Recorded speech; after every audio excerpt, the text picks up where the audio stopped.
వైసీపీపై MLA RN Srinivasulu ఆగ్రహం వ్యక్తం చేశారు. జగన్ హయాంలో తిరుమల శ్రీవారి ప్రసాదంతో పాటుగా అన్న ప్రసాదాలు కూడా కల్తీ చేశారని విమర్శించారు. నెయ్యి సరఫరాపై కఠిన నిబంధనలను వైసీపీ నాయకులు తమకు అనుకూలంగా మార్చుకున్నారన్నారు. వైవి సుబ్బారెడ్డి, ధర్మారెడ్డి, బాలాజీ, కరుణాకర్ రెడ్డి, చెవిరెడ్డి భాస్కర్ రెడ్డిలు తాడేపల్లి ప్యాలెస్ కు డబ్బు తరలించేందుకు ప్లాన్ వేశారని ఆరోపించారు.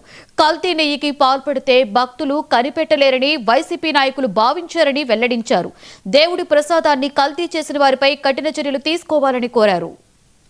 అవినీతికి పాల్పడి అర్హత లేని కంపెనీలకు అంటగట్టి గత ప్రభుత్వంలో ఉన్న కాంట్రాక్ట్ నిబంధనలను అంతా తొలగించి వీళ్లకు సరిపడే విధంగా కాంట్రాక్టులను వీళ్ళ కంపెనీలకు అర్హత లేని కంపెనీలకు ఇప్పించుకోవడానికి కోసం వీళ్ళు ఒక కమిటీగా చైర్మన్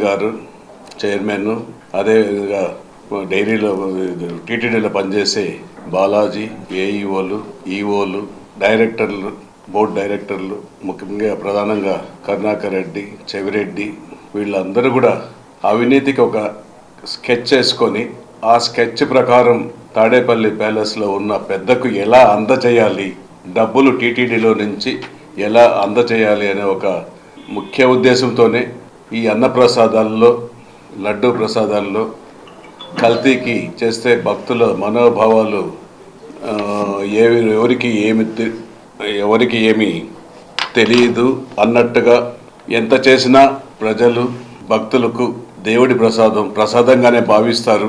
కల్తీ చేస్తే ఎవరికి తెలియదులే అని భావించి ఈ ఒక్క దుర్మార్గానికి తెరతీచారు వైసీపీ నాయకులు. ఓం నమో వెంకటేశాయ. తిరుమలలో శ్రీవారి నైవేద్యానికి ఉపయోగించే లడ్డూలు, ప్రసాదాలు కల్తీ అయిన విషయం గత వైసీపీపై